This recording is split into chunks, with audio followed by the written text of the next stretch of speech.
Good evening, everyone. Welcome to the Buffalo Bulletin's Wyoming House District 40 Republican primary debate between Representative Mike Madden and challenger Mr. Al Weeden. My name is Rob Hicks. I'm the publisher of the Buffalo Bulletin. I will be moderating tonight's debate. During tonight's debate, please hold your applause until the end of the evening to allow each candidate to answer without interruption. I would also like to ask you to please turn off your mobile phones and refrain from taking pictures during the debate. Tonight's debate will be recorded and will be available to view on the Buffalo Bulletin's website. The format will be the same as the last debate. Each candidate will be asked one question. They'll be asked several questions, but they'll be asked a question, given 2 minutes to answer. There'll be a 1-minute response from their opponent, and finally, a 1-minute rebuttal. Additionally, each candidate will be given a 2-minute opening statement. I flipped a coin earlier, and Al Weeden, we'd like you to begin with opening statements when we close. Mike, you can go first. Good evening. I'd like to thank the Buffalo Bulletin and Buffalo High School for putting this together for us and for inviting me. I think you probably have all got an idea of who I am, so I'm not going to go into that so much. I want to start out with something a little different. What is a conservative? For me, the definition of a conservative is an individual who works to keep money with the person that earns it. It is someone who cares about family values, keeping government in check, and supporting individual rights. A conservative is someone who makes decisions based on the Constitution. I consider myself to be a serious conservative. Furthermore, I am a person who has acted on those beliefs. I am a United States Marine Corps veteran. I served in Vietnam and Japan. I'm proud of my service and want to see the liberties I fought for continue. My wife and I have lived in Johnson County for decades. She is a third-generation Wyomingite in Johnson County. We've owned many businesses throughout the years. I'm sure most of you know Weeden Mobile Homes really is the main one. I believe that no money comes from government except that comes from the people. During the tenure as a legislator, my opponent has taken money from the people to give to the government by supporting higher taxes. He voted for a 10-cent increase in gasoline tax, House Bill 69. He co-sponsored Senate Final 122, a bill that has requested a task force to look for more and permanent streams of income. Wyoming businesses and families do not need more financial burden added to their expenses. If elected, I would do my best to serve Wyoming legislature with the same dedication I've served my country. Thank you. Representative Madden. I also thank the sponsor, and first let me tell you that it's been an honor and a privilege to serve you in the Wyoming legislature the last 10 years. Although there have been trying times and stressful times in the past, the accomplishments have been very rewarding to me. I've served during the last 4 years as chairman of the House Revenue Committee, where I've managed legislation dealing with revenue, tax exemptions, revenue volatility, funding for local governments.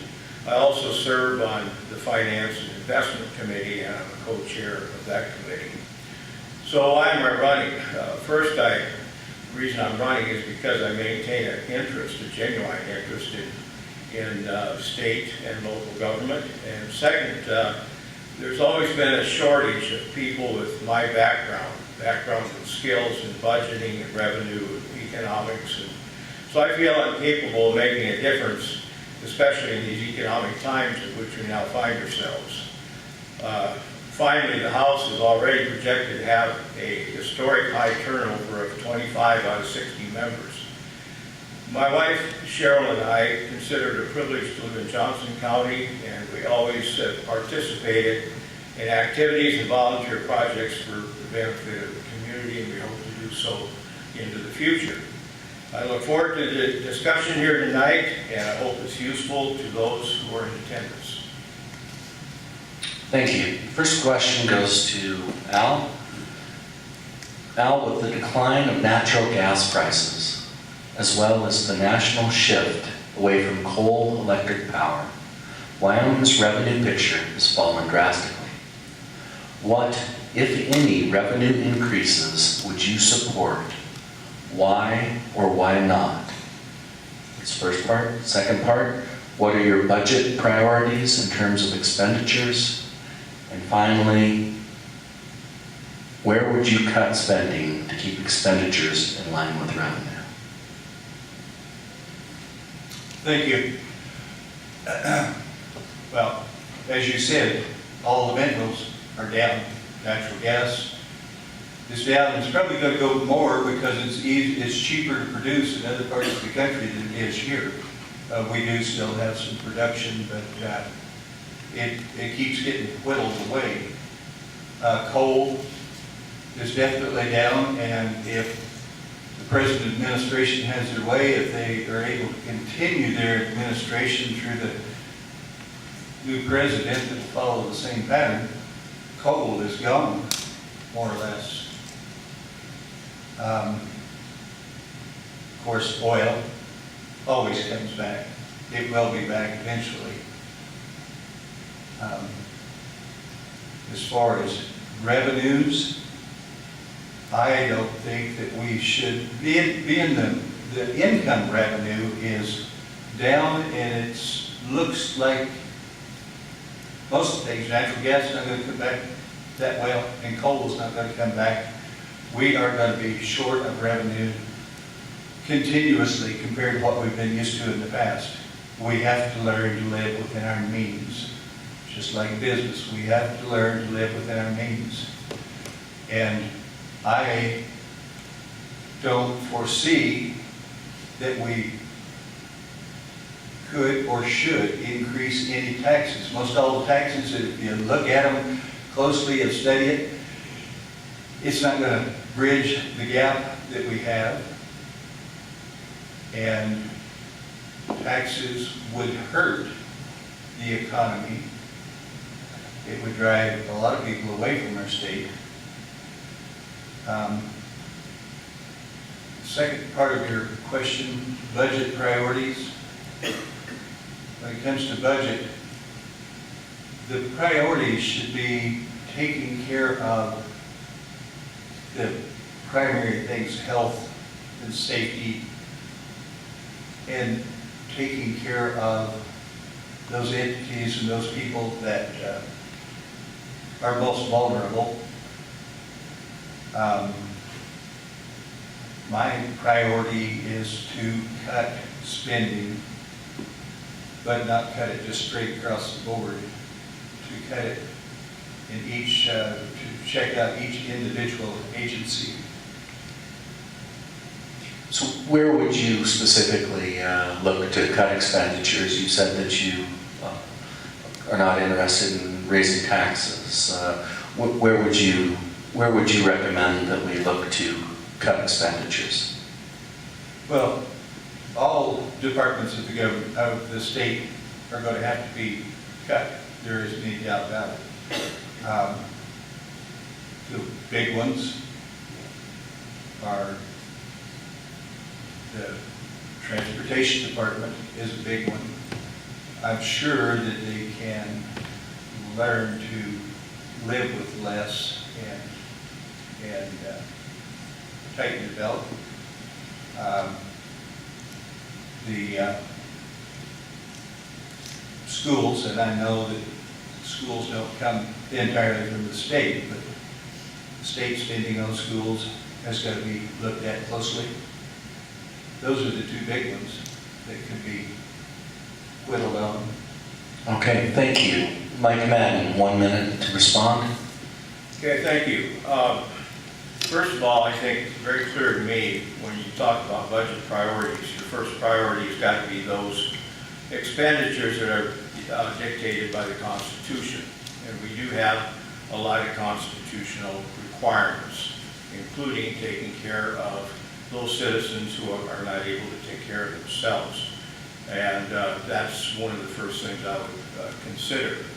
As far as revenue increases, there's a lot of ways to increase revenue without increasing tax rates. One of the things that we want to do is to make sure, for example, that revenue generated across all energy sources are equal and fair from one to another. We don't want to pick a favorite. And we're working on that. As far as where I would cut programs, I would say, I would agree. I mean, you can't, we're done with this across the board stuff. If you do it any more across the board with this, we won't have a program we have. So we're going to have to look at individual programs, and that's where the rubber hits the road. Thank you. Al? Yeah, I don't have any rebuttal to that. Okay. Mike, the Wyoming Constitution mandates adequate funding for education. What is your opinion about the results that Wyoming and Johnson County are achieving in education at present funding levels? What, if any, accountability measures would you support? Why or why not?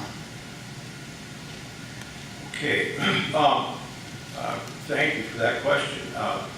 The Constitution does address adequate funding. You just don't identify and define what adequate is. My response as far as are we getting our money's worth, I think it varies across the state. I happened to meet with the school people the other day, the superintendent, and I think the finance director was there. And I complimented them for such a great increase in particular in the fourth grade reading and math. And it was probably the best increase in the whole state. So we're getting some results here. We've got a new superintendent. He knows what he's doing, and it's going to get better and better all the time. Particularly, I remember the KC scores that I'm going to have some kind of party for him down there, I think, at the start of the school year. Now, as far as how do you make sure you're getting your money's worth, I've been on the accountability committee for longer than I wish I was on. I was on 8 years, I think, now.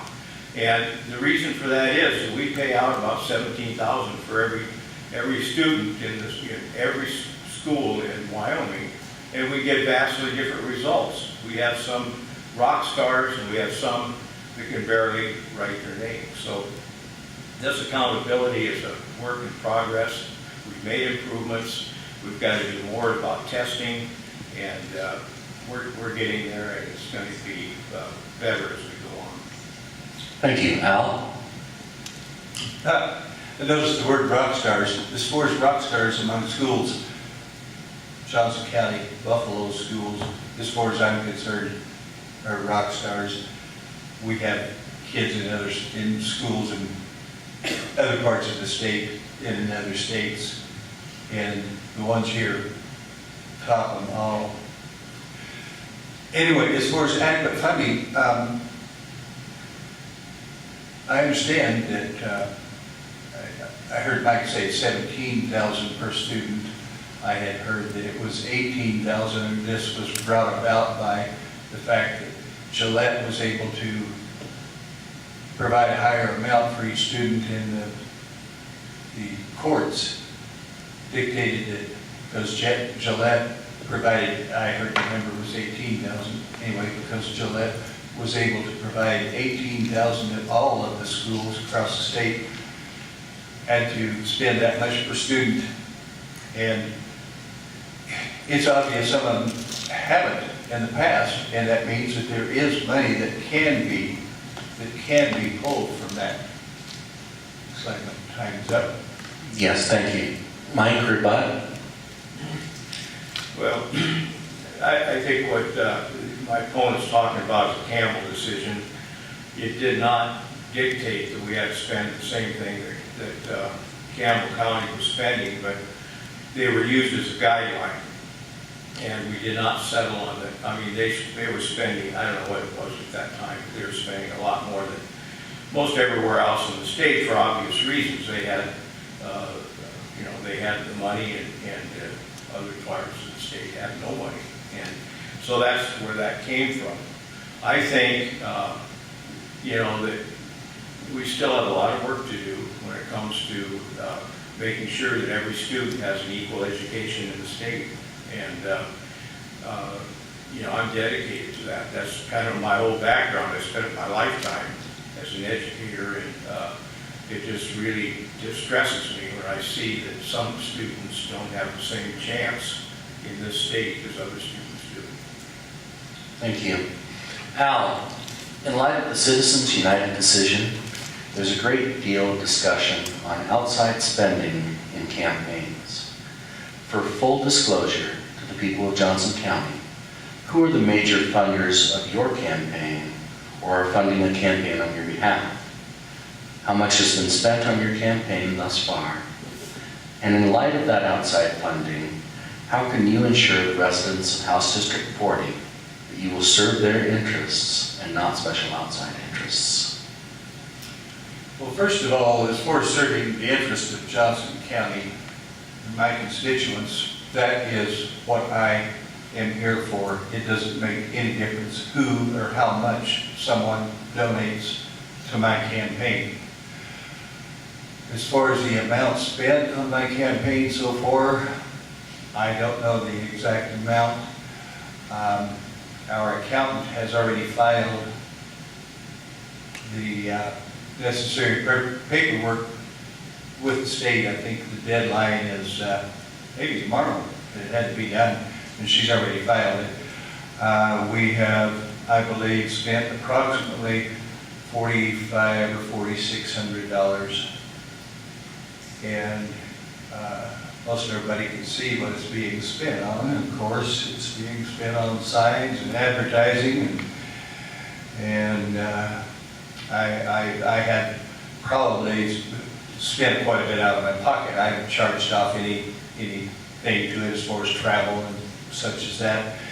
I guess I probably didn't hear all of your question. Are there outside people that are helping to fund your campaign, and how will you avoid those special interests? Okay, there isn't any special interest, except there are some people that are people that are interested in conservative government. And I've had donations right here on the street. People say, I hear you're running here.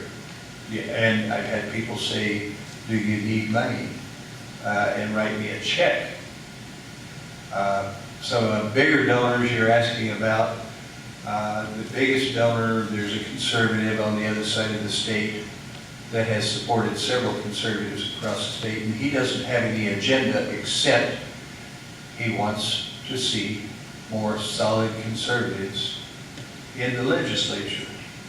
And as I said when I started answering this question, I don't hold any allegiance to anyone because of their donation.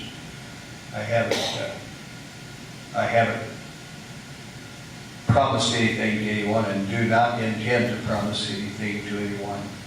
I am here for the people of Johnson and Eastern and Sheridan County. Thank you. Mike? Thank you. Fortunately, I guess last time I ran, the economy was a lot better.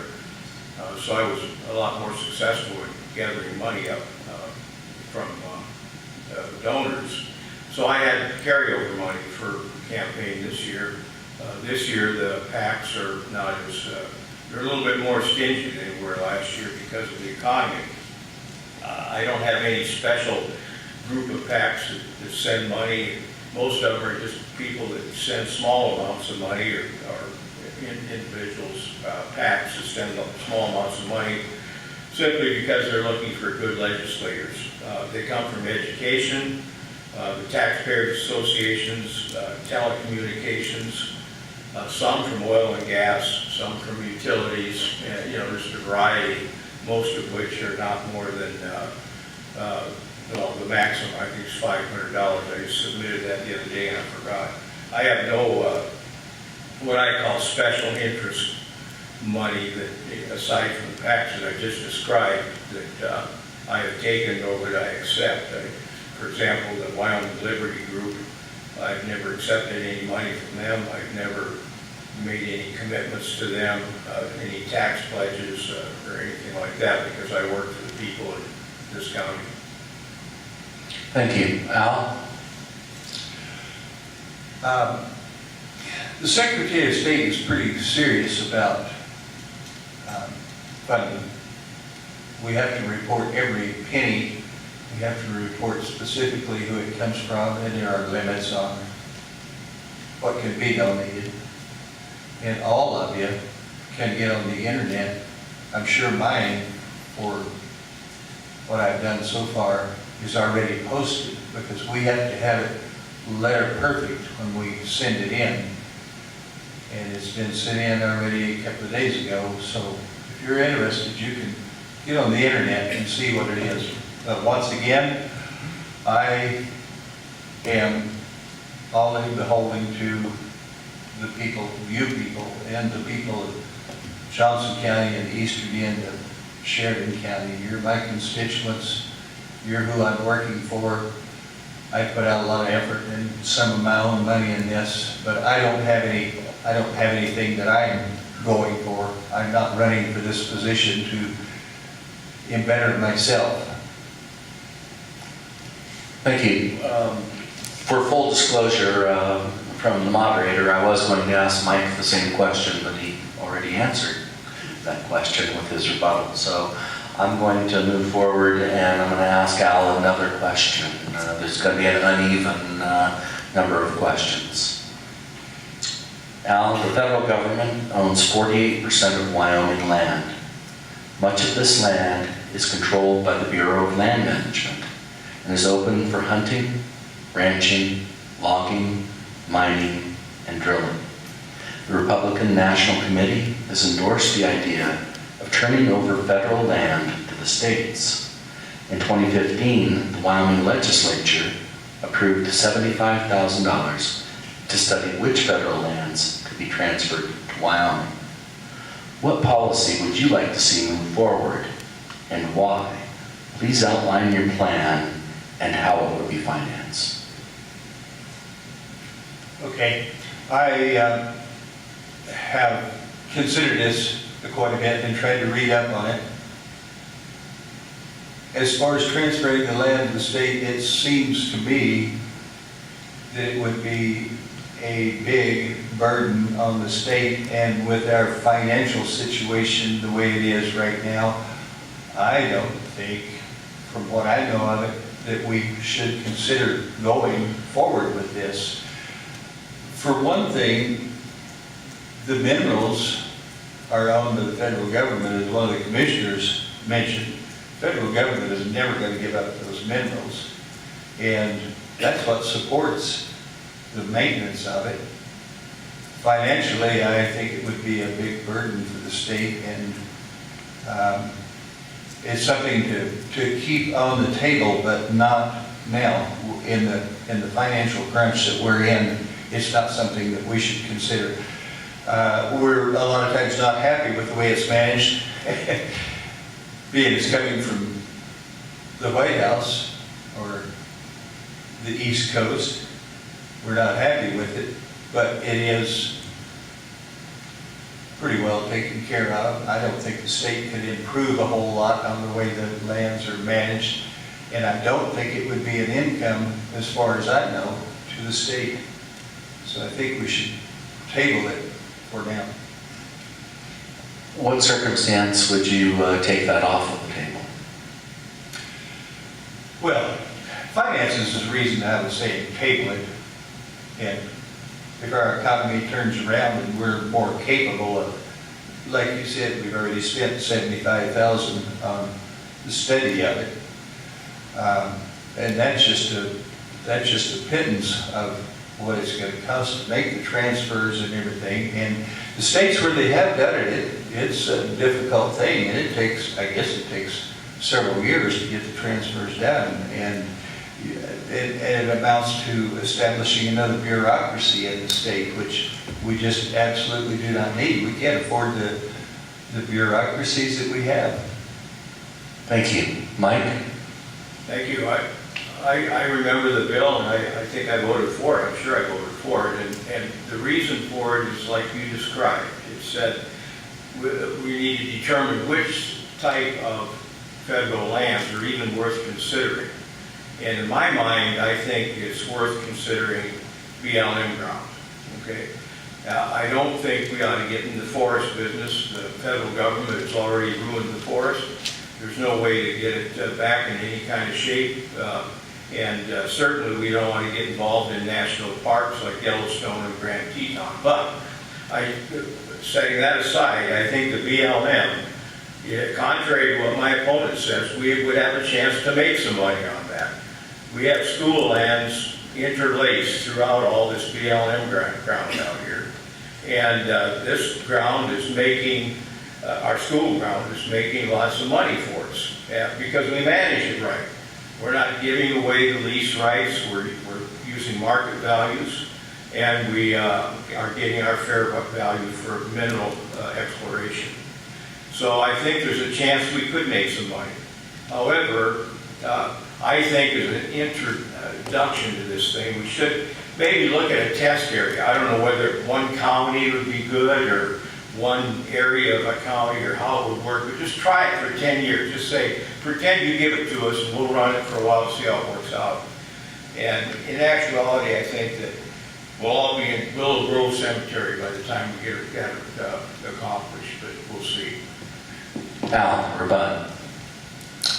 Okay, I find it hard to believe the federal government would let us pick and choose what part of it we want to go test with. Of course, we know that we have no business as a state handling the national parks. That's totally out of the question. And the Forest Service, as Mike said, it's messed up by the Forest Service already. It's too big for us to handle. But if we try to do this, we're going to set up another bureaucracy, and that is the big stumbling block that I see to it. And as far as earning money from it, the state probably does earn some money from it, but the state has a lot of experience. They've had several years many years to learn how to handle this, and they have the bureaucracy already in effect. We're setting it up, if we do this as a state, we're setting it up from scratch. Thank you very much. Mike, the Wyoming legislature has rejected Medicaid expansion each year for the past 4 years, despite recent pressure from Republican Governor Matt Mead to allow the expansion. Many have said the issue has become ideological rather than practical, with some Republicans vowing to oppose expansion rather than accept any provision of Obamacare. As evidence, a recent study of the University of Wyoming found a majority of Wyoming residents support using money from the federal government to expand Medicaid over tapping the rainy day fund, cutting government, or raising taxes. What is your position on Medicaid expansion? Well, I think, Rob, I've been pretty open about this. You know, I certainly have no use for Obamacare in its entirety, none at all. It's caused, instead of affordable care, it's moved to unaffordable care. But let me say that Medicaid is the one thing that if we ever get rid of Obamacare, this would be the one thing that we would probably save because of the need for those coverage for those type of cross-section of society. I will support it as long as there's a copay. I don't believe that the first dollar ought to be on the government. I think there should be a deductible. And I think there should be a moderate premium depending on income. And the other thing, I think the federal or the state government needs to have an opt-out already established that if the federal government starts writing bad checks to us or don't send checks to us anymore, that we can opt out. And the other thing I need to be convinced of is that there's no ability for individuals to slide into income slots to get eligible for Medicaid benefits. And that can be done because it's already been done in 2 states that I know of. It's been done in Indiana, it's been done in Arkansas. And the states that have had bad luck with it are the ones that just walked in there and took Obama's senseless, no holds barred attitude and let him run with it. So I think that there's a way to do it. I feel sorry for these people. When I was young, insurance was a simple matter. It wasn't a big deal. But nowadays, even if you got a college degree, you know, finding somebody that will insure you is no small task. And I do have a lot of empathy for that. Thank you. Al?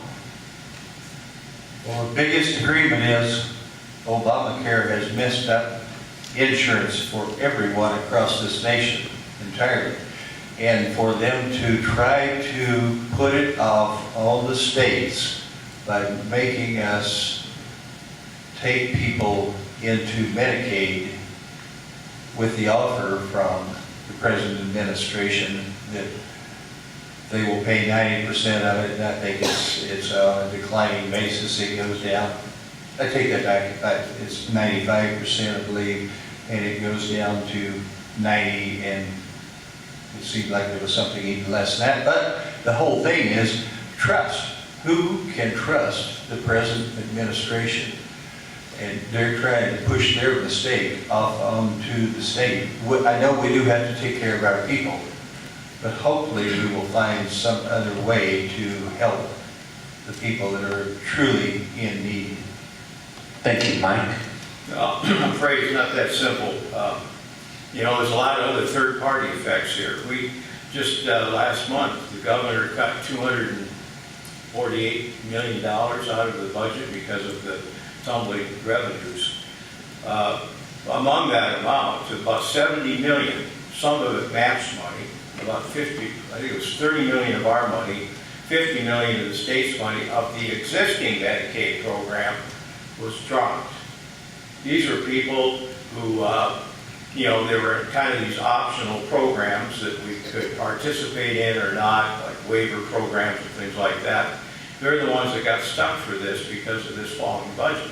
If we had adopted some kind of a Medicaid expansion that met the requirements that I just described, we would have had $287 million flow into the state, but it doesn't flow into the state.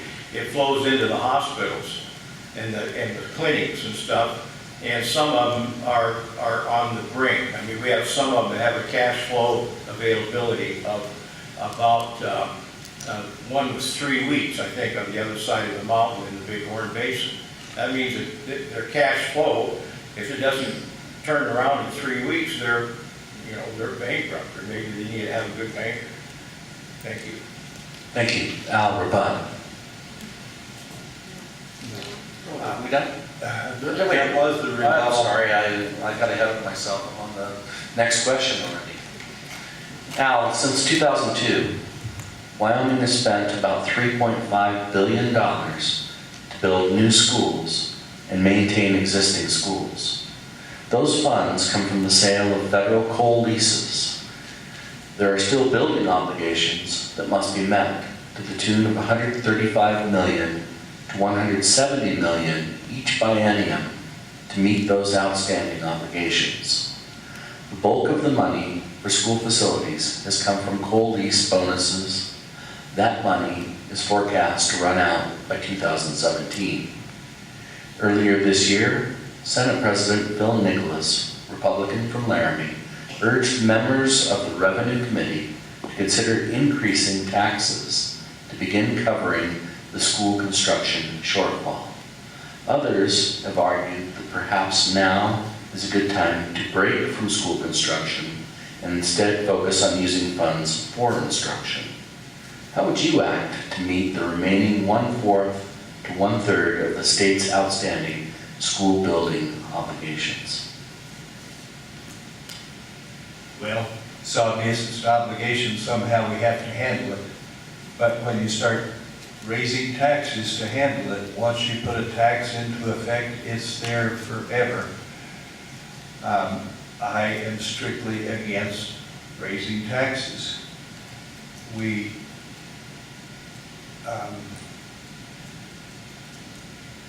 obviously, that is a real big nut to break.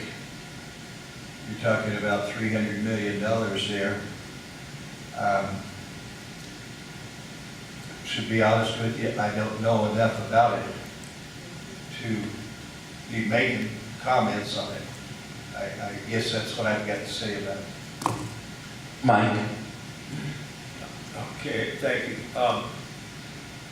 From what I'm gathering here, my opponent knows we need school construction, but he also insisted he doesn't want to increase taxes, and that puts us in a real bind.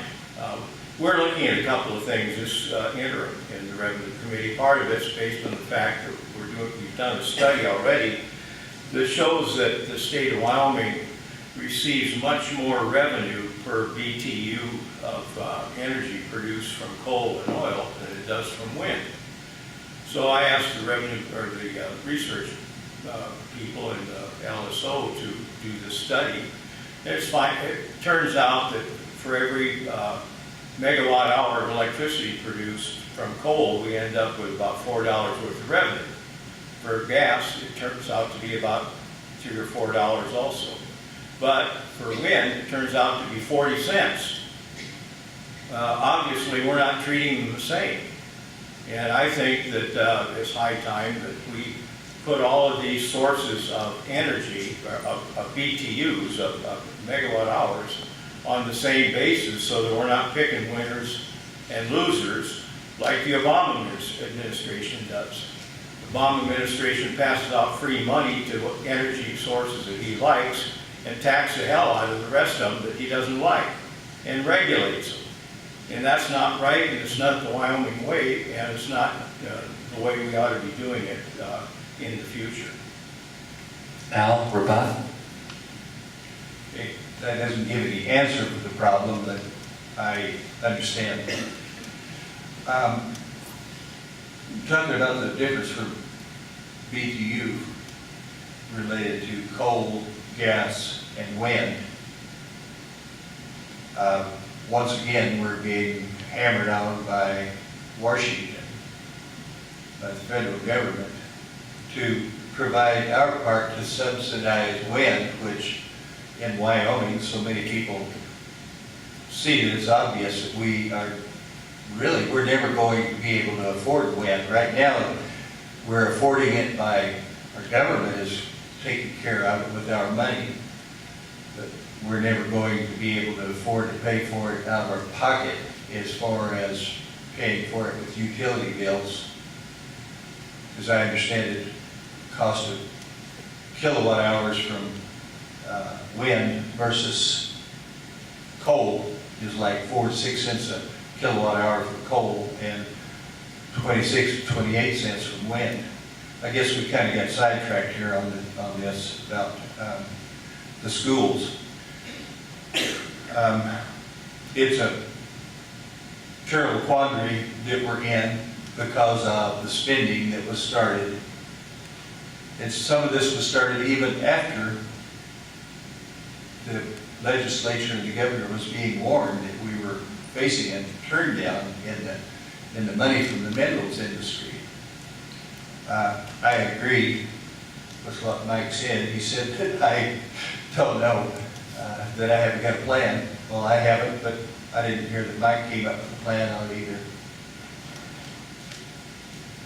Mike, the state of Wyoming has spent millions of dollars on economic development to diversify our state's economy. Do you feel we have been successful? Why or why not?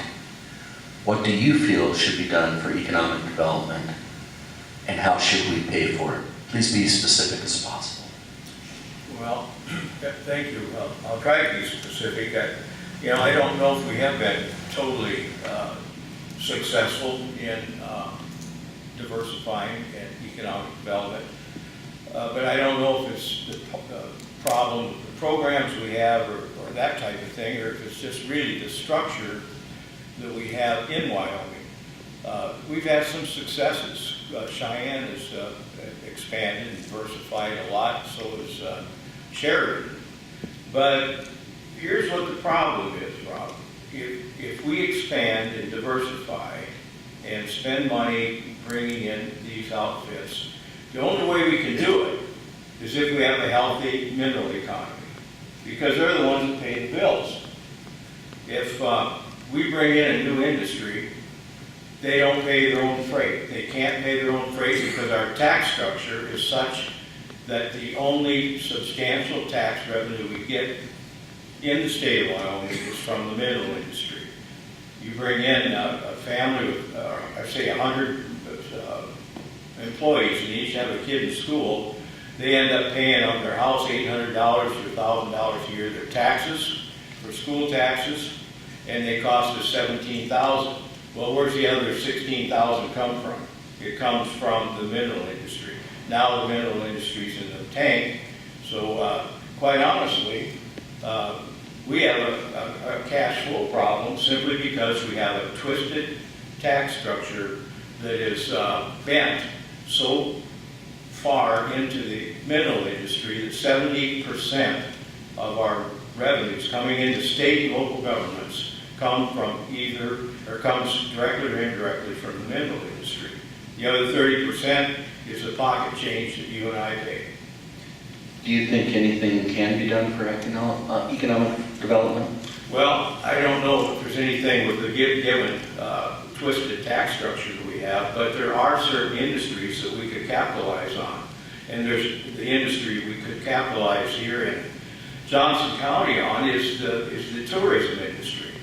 You know, in my dealings in the legislature for the past 10 years, Buffalo is a place that not only is attractive to tourists, but it's attractive for conventions and conferences and things like that. And all you have to do is look at the map, and you can see why we have a comparative advantage that way. If we had a first-class, year-round conference facility, we could cause the tourism industry to double for sure and possibly triple because of the year-round business we would get. And the thing is that we just haven't made that move, although I've made my wishes known to various people around here. It's not something that's happened, but the nice thing about that industry is that they come in, they spend their money, and they go home and they wash their laundry at home, and they send their kids to their own schools, and all we do is take their money and count it. The other thing is we get to use our own labor. We don't have to import labor in the tourism industry. Thank you. I gave Mike a little bit of leeway to answer my follow-up question, so I'm going to give Al a little bit more time for his answer. Al? Well, tourist industry, yes, the tourist industry is one thing that the state needs to work on developing further. And as I understand it, I don't know about a lot of these things as much as Mike does because he's been involved in it for several years, almost 10 years. As I understand it, the state of Wyoming doesn't have nearly as many people working on trying to help with bringing in industry or any kind of enterprise as most of the surrounding states do. Today I heard a comparison of Nebraska with Wyoming, as in Wyoming has one full-time person working on this, where Nebraska has 9. I don't know if that's facts, but the private sector in Wyoming is not going to be able to pick up the budget difference the way the private sector is right now. We do have to find something. But for the State Business Council, I'm really always leery when I hear about the Business Council getting involved in doing something because it gets to be one-sided, it gets to where it hurts businesses that we have in the state when they start trying to bring other businesses in and they offer them special things. Possibly the tax structure, that is one place that the tax structure could use some adjustment. The private sector, corporations and so forth haven't carried the water as much as the mineral industry has. Thank you. And Mike, 1 minute. Well, I guess I got on that tourism thing. The tourism thing isn't really something the business council or the state has to help with. You know, maybe a little bit for loan money, but the potential isn't there uniformly across the state. You know, Kemmer doesn't have a chance to get a convention in their town, but we do. We've got first-class franchise hotels. Kemmer has none. They've got a first-class convention conference facility and no motels. We have all the motels but no conference facility. It's something we have to do as a community. If we could do it, we would solve we heard the counties talking about their budget crunch. They get a good share. I would say most of their money comes from the sales tax. They would get the sales tax bumped so fast that convention center would be paid for in 2 years.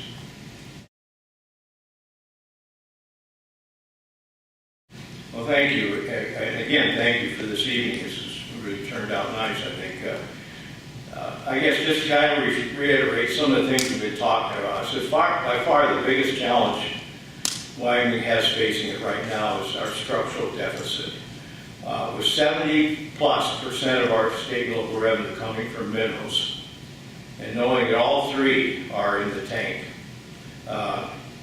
it's obvious that some serious issues await the next legislature. My priority for the next 2 years is to develop an appropriate spending policy for the rainy day fund or the legislative stabilization reserve account. We've got $1.8 billion in that account now.